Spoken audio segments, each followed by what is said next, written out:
Hello, and welcome back to Laurence Plays Factorio Planetary Pioneers. The last couple of videos have been talking about how we've been getting all of the sciences together on Foliax, but now that that's done, there's one more big thing that we need to do on this planet. And so, we started to think about trying to get away from this planet, because, well, we've done a lot of the stuff on here now. We've got all the science packs, we've got a lot of the toys from it, we're still doing some researches on this planet. If we have a look in here, you can see there's still a handful of Foliax researches left to be done up here, a few more in here with various different bonuses, and there's probably a few more further down the tree as well. So there is stuff to do still. But if we've got all the science packs, then we can start thinking about getting out of here and shipping the science packs off to somewhere else. The next thing for us to take a look at is another tier 3 of production. So we talked before about how we were bringing in the various bits of tree parts, so in this case it's a bark of some sort, and then in the past we were feeding those into a foundry, which should have been the hybrid processor from Foliax, but we went in with some shortcuts available to us, so we took them. Anyway, and that would take in 20 of those and turn them into 5 output metal things. We then upgraded to using chemical plants, which would take in 20 and output 10. We've now upgraded again, and now we're using biochambers, where you still take in the 20 coral that you were taking in before, but now it produces 20 bar on the output. It also takes in a certain amount of bioflux though, so that's going to be something we're going to need to look into, but it does then sometimes give some of that back, although in a rather spoiled condition. And, more importantly, it sometimes gives you back the seed that grew the plant in the first place. And that's really useful, because before, as you probably remember, beforehand, we were getting quite a lot of spoilage out of these systems when they were running, which was going along the belt across the top here, and then going into the Gambleometron over here to be turned into seeds, as you can see happening over here. But now with the new system, we should be able to get more seeds coming out from the processing than were required to grow the quantity of the input that we were using. Because when we chop down one of these Arbor Cuprea, as you'll see here in a second, there we go, when it runs, we're getting another 100 out of the tree. So we get 100 pods out of the tree, and then we spend 20 of those pods in order to run this recipe, which gets us to 20 copper bar, which is what we actually care about. But then it has a 25% chance of getting an Arbor Cuprea seed out at the end here. And so if we feed 100 Cuprea pods in here, we'll run this 5 times over, so on average we'll get 1 1/4 of these seeds out, and then it costs 1 seed in order to regrow the trees. And that's part of why we've now got so many trees growing along here, and why everything's looking really healthy, and why we've got decent numbers of seeds on the input as well. At least I suspect it probably is, although I can't see any areas where we've got plenty of seeds. Maybe we just haven't run the system for long enough. But yes, down here, these should be producing more seeds than they take up in the process, and so we should be doing really well. And eventually we'll stop having to run the gambling recipe over here to try and produce random seeds, because we'll just have enough being made from the processing. And so this is an enormous step forward, and it's even better than that, because with the biochamber you get a plus 50% productivity, and we seem to have got an extra 30% productivity from goodness knows where. I think that's some researches, which we'll have a look at in the next video. And so that means that for every 20 coral that we put in here, we're getting 36 bitumen bars out on the other end, instead of the 5 that we were getting out when we first started, and the 10 from the intermediate recipe. So this is an enormous improvement. We're getting far more out than we were before. And so Sophia has gone through and he's upgraded every single one of these processing areas to the new system, to the latest recipe, using the biochambers. And that way we're getting about 3.5 times as much actual useful resource from the same area of forest that we were getting before. And so that's absolutely fantastic. That should keep the factory going very nicely. And if we look along here, let's see how we're getting on. Yep, we've got enough, whatever this is. Sulfur's fine, holmium seems to be fine. And as I scroll along here, you can see that all of these output belts are completely full. We've got more than enough of everything being made. So things are going really well along here. The aluminium's still a little bit weird. It requires the intermediate step, then gets cooked into the actual aluminium. And then along here, yeah, we've got solid copper as well. So everything is now caught up and is running really well. Now at this point I suspect we're not really running the factory quite as hard as we might be at other times, because we've got enough of just about everything. But the system is ticking over very nicely here, and is working wonderfully and far more efficiently than before. However, the big thing about upgrading to the biochambers is that you require a couple of extra resources. So we're bringing in the supplements, which we can use as fuel for the biochamber, so that's great. We're keeping the machines running on those instead of using nutrients. But then we're also having to make the bioflux, which is coming from down here. And this planet, as you might remember from earlier, has a plentiful supply of both Yumako and jelly nuts. So we've got both of those coming in here and being turned into jelly and Yumako mash. And there's a lot of spoilage on these belts because, well, over here we're only pulling from one side of the belt, but we have a plentiful supply of the ingredients, so that's okay. And then the Foliax recipe for producing bioflux requires Yumaka mash, jelly, and Brimfruit paste as well. As fortunately, we're able to make the Brimfruit paste over here. I can't say it, but we can make it. So that's being produced over here. We've got a missing input priority over here, so we need that to be an input priority from the right. There we go, that'll now start to flow, and we can get rid of the spoilage in there. So these should just always be flowing around, but this will sort itself out eventually. And then from that, we're able to bring all the ingredients together over here and start making the bioflux, which we can pass out along this belt. So as I said, this bioflux recipe uses the Brimfruit paste, which is an extra ingredient from the normal one. Let's see, this one makes 4 bioflux from 15 mash and 12 jelly. This one makes 6 bioflux from 12 mash, 12 jelly and 12 Brimfruit paste. So we are using slightly less of the Yumako and the jelly, but we're using the Brimfruit in instead, so it's pretty much a wash. But we do try to use the local recipes where we can, because we feel it makes a bit more sense to try and sort of, follow along with the mod author's vision and do things the way they intended, rather than just making things up as we go along.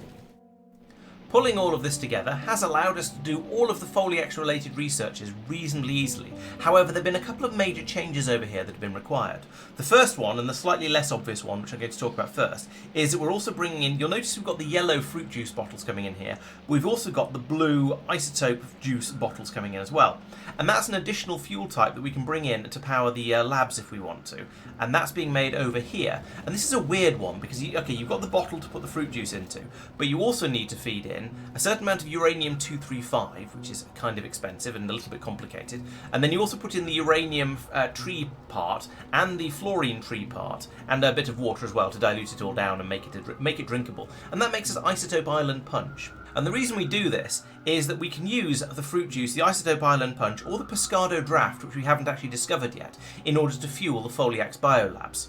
And while both of them will work, and both have a spoil time of 10 hours, which is quite generous, you'll notice on the left here that you only get 4 megajoules of satisfaction out of the fruit juice, whereas on the right you can see you get 40 megajoules of satisfaction out of the Isotope Island Punch. On the planet, this doesn't really matter, because we've got a solid belt bringing in the fruit juice over here, so we can use that quite happily, and we're using it by priority. But when we start exporting these, because as I was discussing in a previous video, we want to use these Foliax biolabs over on Norvis because of their fantastic science pack drain. You'll see that here we've got a 32% science pack drain and a productivity of 35%, which is pretty good. So we want to be able to use these on Norvis, which means we're going to need to feed them over on Norvis, and that means we're going to need to bring over something that can feed them, and that means either the fruit juice or the isotope juice or that brown stuff that we haven't actually discovered yet. And so if we can bring over a bottle and it'll get us 4 megajoules, or we can bring over a bottle and it'll get us 40 megajoules, there's a fairly obvious better option in there.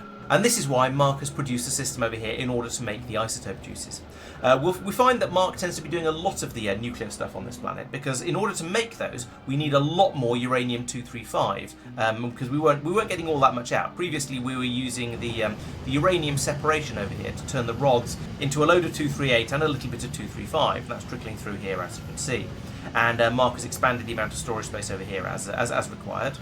But in order to get more 235, well, we all know how that works. You bring in large quantities of 238, and then you do the Covarex enrichment process, where you churn it all through, and then these gradually turn 40 uranium-235 into 41 uranium-235 at the expense of 3 pieces of uranium-238, which is cheap and we don't really care about. And so along here, we're doing a very, very standard Covarex thing. We've got a trickle of 238 coming in here, trying to keep these things running just as we get it produced. And then there's a certain amount of 235 that's being just circulated around inside the machines over here. We seem to be bringing a load of it over to a blue chest here, and I'm not quite sure why. And then we're also dropping any spare out onto the belt over here. This seems to be a slightly odd way of doing it. This is probably there in order to get the system up and running, and we're at the stage where the system has only just sort of got to the point where it's running nicely. So yeah, fine, but it is working. You can see we've got a nice healthy supply of 235 coming out here, and some of it is being filtered off up this way to be taken away to be turned into that isotope juice that we're seeing earlier. I was going to say this system appears to be limited by the quantity of the fluorine barrels we're making over here. That said, there are actually just about enough. This machine wasn't running earlier, but it is now, so it seems to be fairly accurately balanced. This is generally okay.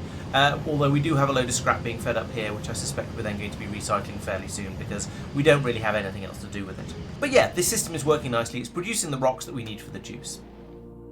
The other thing related to the science is these white science packs that we've got coming in here, and those are perfectly normal space science packs, exactly the same as you'd see from the ones that we're making over here on Maluna and then shipping over to Norvis by rocket and spaceship. They're exactly the same sort of packs, but with Foliax, we've unlocked a very, very simple recipe that allows us to make them on a space platform. You just take in the 3 types of asteroid chunk. You don't have to crush them, you don't have to cook the iron, nothing like that. And then it produces a large quantity of space science packs, which you can chuck into your space platform hub and then drop down onto the planet as it requires them to feed them up into the science labs. So this is working nicely. This is an incredibly simple system that I put together here. The only complicated part was that a lot of the bits and pieces, like the space station flooring and the starter pack, and I think the grabber arm, had to be brought over from Norvis, then dropped down to Foliax, and then launched back up again. Because it wasn't worth building this into a ship that was capable of flying between planets when the area around Foliax is so safe. As you can see, there's only the asteroid chunks. There's no actual dangerous asteroids, so we don't need any guns around here.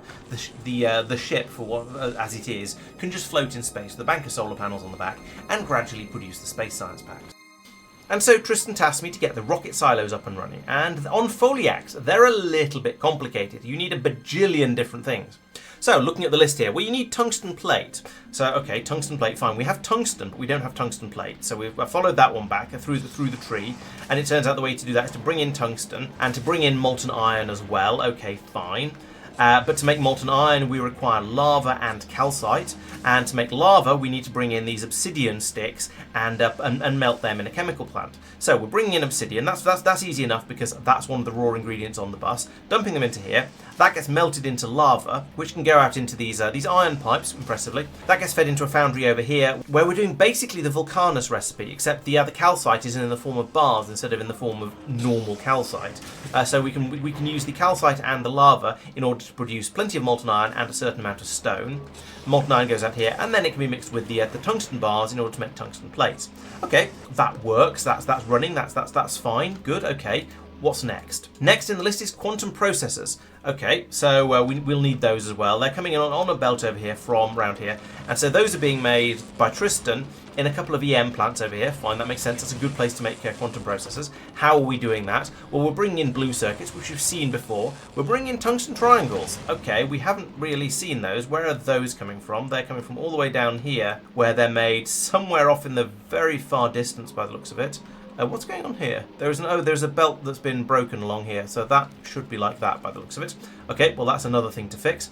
And then those tungsten triangles are being made gradually over here by mixing tungsten bars with carbon, which we've seen how that was made already, and more sulfuric acid. Okay, fine. So that's giving us the tungsten triangles. Lovely. But we're also going to need some superconductors. Okay, well that's holmium, and we've seen holmium bars, but I guess we're turning that into holmium plates now in some sort of cunning system over here where it involves bringing in the bars and some stone and some water to make holmium juice. And then, as on Fulgora, we can turn the holmium juice into hot holmium plates, which can be cooled in a box and put onto a belt. Okay, fine. That's only a little bit overcomplicated. I'm sure we can cope with that. So we've got the superconductors. Then we need lithium. Now that's normally and the fluoroketone are normally an aquilo thing. But we're able to make lithium over here from the lithium bars that are coming in, and apparently that's just cooked down into lithium plate. So that's quite straightforward.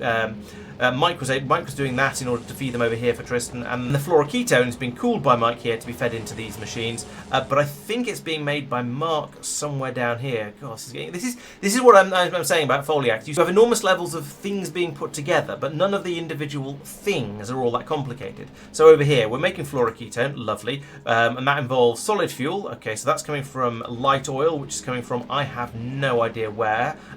Just over here we're turning bitumen bar and water into light oil. Okay, so that seems reasonably straightforward as long as we can keep the thing going fast enough. And it seems we're struggling with that because this is one that's been beaconed. So we can bring that in over here. Oh, we've got ammonia coming in from somewhere. Where is ammonia? I remember that being from the first stages of this planet, but I don't remember what we actually needed it for way back then. But it is being made over here by mixing apparently magic cubes and water and spoilage, and that makes ammonia. Sure, why not? Again, we make all of those things, cram them together, and we can then spray out some warm fluoroketone.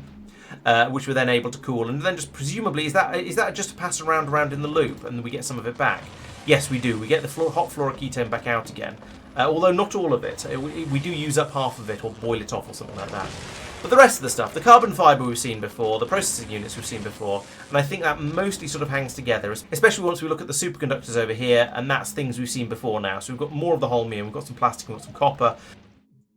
And this, I think, is a good point to stop and talk about how Foliax is a bit weird because it implements everything from the entire vanilla space age all on one planet using different alternative recipes. And we're having a bit of a discussion about this, and we sort of feel that whilst it's interesting and kind of fun to do it like this, it does mean that it doesn't fit in very well with something like Planetary Pioneers, where you're trying to do all these different planets. Because, well, I was saying in the last video, if you don't start on Foliax, then you have too many advanced machines when you go there. So you manage to short circuit a number of the steps by having electrical agricultural towers and by having foundries and so on. So you sort of make a bit of a mockery of the early stages of Foliax. However, if you do Foliax first, which is what I was suggesting, then you basically unlock all the technologies from all of the vanilla planets. So you get your EM plants from Fulgora, you get the biochambers from Gleba, you get the foundries from Vulcanus, you even get the quantum processors and lithium from Aquilo. So it feels a bit weird to do that planet early on because it gives you all this late game tech, but then it feels wrong to do it late because then you short circuit the burner phase of that planet. So I guess what I'm trying to say is that Foliax feels like it doesn't fit nicely into a massive mod pack like this one. It feels like the sort of planet that either you need to play it essentially as the only planet in your run. So it's kind of an alternative to Space Age without space, perhaps. You do Foliax instead of doing Norvis with all of the extra planetary stuff. Alternatively, with a bit of effort and rewriting and some very careful thinking, which I think might be a bit tricky but could be interesting, you could have Foliax as a starter planet that maybe gets you into space with some lower technology stuff and then requires you to go back once you've unlocked all the extra machinery on the other vanilla planets. So you go to Gleba and you get the biochambers, then you can go back to Foliax and start making the science in biochambers. Or you go to Vulcanus and you get the foundries, and then you can start making it in foundries on Foliax. And so you have those sort of unlocks where you go off to another planet, you get the toys from there, and then you bring them back. I think that could be quite interesting, and it'd be nice to see the planet sort of interleave like that. Lignumis did it to an extent, in that you left Lignumis, and then you had to go back again to upgrade all of your systems on there to work with electricity and to provide a steady supply of either gold or steam science, depending on which one you decided you'd rather ship. And Maluna has an element of going back to it as well, once you decide you need to do the exploration research. So it is a thing that can be done, and it is interesting when it is done, but I don't think Foliax has done that yet, and I feel like it needs to move into one of those two categories. And at the moment, I think it very much fits into the you play this one on its own type category. Anyway, where was I? Oh yes, so that's quantum processors. And then over here, so we've got the quantum processors, we've got the electric motors and the fluid pumps and mechanical, the brass pipes, all of those are fairly straightforward. Then we needed molten aluminium. That wasn't too bad. That's bring in aluminium and calcite. Yes, those two are different on that belt. Feed them into a foundry, got molten aluminium, lovely, nice and easy. Then there was concrete mix. Right, so this is a bit of a clash of mods thing going on here, and I believe the creator of Foliax has already gone in and fixed this because he saw it on stream and went, that's ridiculous, what you're doing. Because we have crushing industry, concrete has largely been replaced with concrete mix for making rocket silos, and well, there are a number of ways of making concrete mix. So you can do it the Vulcanus way, which is with lava, but we don't really have, I don't think we have sand on this planet. That said, we do have stone, so maybe we should have crushed the sand and then used the lava. That would have been interesting. Or you can do it with molten iron, so you sand and molten iron and water, but we don't have molten iron, so we can get that from lava, so maybe that would sort of been a possibility, but I didn't think of that at the time. But if you don't have those forms of iron available, you end up having to take in concrete and crush it with water to make concrete mix. And concrete can be made in a number of different ways. So we have the standard way, which is with iron ore and stone brick, lovely. And we have the Foliax way, which is stone brick, calcite bar and water. And so we basically only have those two choices without delving too deeply into things from other mods. So we ended up doing this one, making the concrete through this method over here in large quantities. So bringing in stone bricks and calcite and water, making concrete, lovely. Then immediately crushing that concrete to make the concrete slurry, which we can then feed over here into the rocket silo production. Now, as you can see, it has worked. We've got a full pipe here. We've made 26 rocket silos. It has been working, but it was quite slow and a little bit ridiculous, and I had to put down a lot of machines over here. And apparently the intended way is just to make this concrete And I can't remember whether you need to make it into refined concrete or not, but in theory you should then just be able to stick this either through one more little process, but basically straight into the production over here of the rocket silos. So it was a little bit more complicated than it should have been, but it was manageable once I eventually managed to explore my way through the recipes to find a system that would actually work. That was honestly the thinking it through and finding a way to make that concrete slurry in order to make the rocket silos was the hardest part of doing the whole thing. Once I got that, clipping all the rest of it together wasn't too bad. Although, as I say, in hindsight, given that I've got the lava right here, maybe I should have been turning that lava into concrete in a slightly different way rather than doing it this way. But never mind. This worked well enough, and we don't need a huge number of rocket silos. I say we don't need a huge number of rocket silos. Sophia has placed down quite a lot of them, and the reason we've got this many is because we want to have 2 for each type of science pack. So once we start shipping the science from here over to Norvis, there are 6 of them. So we want to have 2 silos for each one. So that's 12. Then there's the fruit juice. We may also start shipping out supplements, and then we've got a few extra ones just in case. We're taking away things like the labs, and we've got 2 of the two rare bio labs over here, so we're collecting the really good ones over here, and some of the tolerance modules. And I think all of these are going to be taken over to Norvis and used together to make our science much more efficient, as I've been saying. And so we did need quite a lot of rocket silos, but we have managed to get them all together, as you've seen. Then we need all the bits to build the rockets. So we're feeding in the blue circuits here. They're easy because we've already got them. Fine. Then I started making low density structures, and well, we've got lava, which we're making over here, as you've seen, and so it's relatively easy to make lava into molten iron and molten copper, and then we've got lots of plastic. So I thought the best way to do this is going to be to make the low density structures this way, in the Vulcanus recipe, out of the molten metals, and that's been working fine. Similarly, you saw the light oil being made earlier, and that's being brought over here to be made into rocket fuel. So we've got machine making the solid fuel, passing it over here to be made into rocket fuel. That's working quite nicely, but we had a bit of a shortage of it, so I've come in and beaconed this up fairly thoroughly. As you can see here, there's productivity modules in all of the machines, and then some speed beacons up the middle to make sure they're not going to go too slowly. When I initially built it, without the beacons and the modules, it was split into 2, so each one of these chemical plants was only feeding 2 assemblers. However, after the beaconing and the upgrading, the whole thing just sort of seemed to compress quite nicely down into just having one column of these up the middle, feeding out the solid fuel in both directions. And that's working quite nicely. We have loads of rocket fuel. Things are ticking over nicely there. I'd say things are probably working. It's slightly weird because we haven't actually launched any rockets yet, so these are just sitting here waiting for us to actually need to launch anything. So we haven't stress tested it at all yet, but it has filled the belts up, and that's a good start. One thing's notable that's quite weird is you'll see that there's different stacks of low density structures along here. So some of them are full stacks, some of them partial stacks. This is not because inserters have been grabbing a few off it here and there. It's because when the low density structures come out of these foundries, they are hot low density structures, and when they cool, the inserter will immediately put them down because it realises it's holding something different from what it picked up, and so that could cause issues, and so it puts them down to make sure we don't end up with an inserter that's trying to pick something up that it can't because it's got something different in its hand.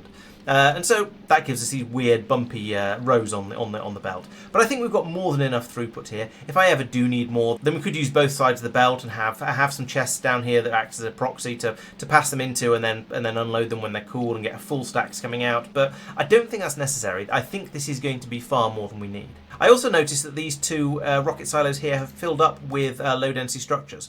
I'm not sure why that's happened. It's not supposed to happen. I think it's probably happened because some hot ones came along here, and a rocket silo won't pick up low density structures to feed into its inventory. It'll only pick them up to put into producing the rockets. However, hot low density structures are not low density structures, and so it will have picked those up and then they'll cool off in its inventory. So that's causing some problems there. So I guess we might need to put in a cooling system along here to make sure that stops happening. If so, that's quite straightforward, but I think it's something that we're probably going to need to do just to make sure that we don't have rockets randomly filling up with junk we don't want them to fill up with. And that brings Foliax more or less to a conclusion. We've got all of the science packs coming in now, so we can do all of the researches, at least for now.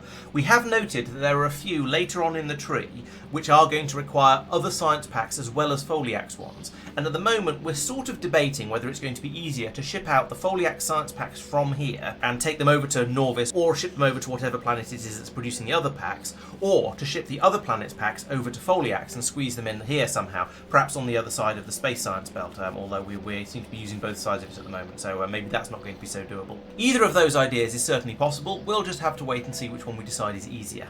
It probably also depends on whether we decide we want to pull up all of these science labs from the middle here and send them over to Norvis to get a system up and running over there that's going to use the better labs for the extra efficiency. There are a lot of decisions to be made here, and we haven't made them yet, so you'll just have to wait and see. So, on that very encouraging note, I guess that would be a good time to subscribe to the channel so you don't miss out on anything else. Thank you very much for watching. These videos will be coming out every Thursday and Friday, so you can keep up to date on what's been going on Foliax and all of the rest of the planets around our solar system. We'll be streaming it as well on Monday evenings from 7:30 PM UK time, when we'll be poking around various other planets around the system and trying to get things working and producing science nicely and at a steady rate. If you'd like to give Planetary Pioneers a try yourself, you can grab the mod from the Factorio mod portal, install it on your Factorio, and you'll have all of the planets, all the quality of life mods we're playing with here, and then you can just go nuts, mess around with things and see what you feel like playing. That said, I do feel that if you want to play Foliax to its best, you probably want to play it as a separate, standalone game, rather than as part of the Planetary Pioneers mod pack, because its progression is slightly weird. It doesn't quite fit in with the other planets, because it's trying to do almost everything there is in Space Age. So I think this would be best played on its own, as a standalone planet, and I would recommend doing that, because it was a lot of fun, but I think it's probably better done like that than as part of Planetary Pioneers. Finally, I'll be back at 8 PM on Wednesday to play some more Foundry, probably Foundry. It's taking me longer to finish that than I expected, because they keep putting new content in, and I keep running out of basic raw ingredients and having to go off and make more, but that's how factory games always go. I'm still enjoying it though. The extra 3D element and the being able to deform and rebuild the landscape to my every whim does appeal to me, and it's good fun. So please come along for that. It's going to be great. And I think that's everything. So thank you very much once again for watching, and I'll see you next time. Bye bye.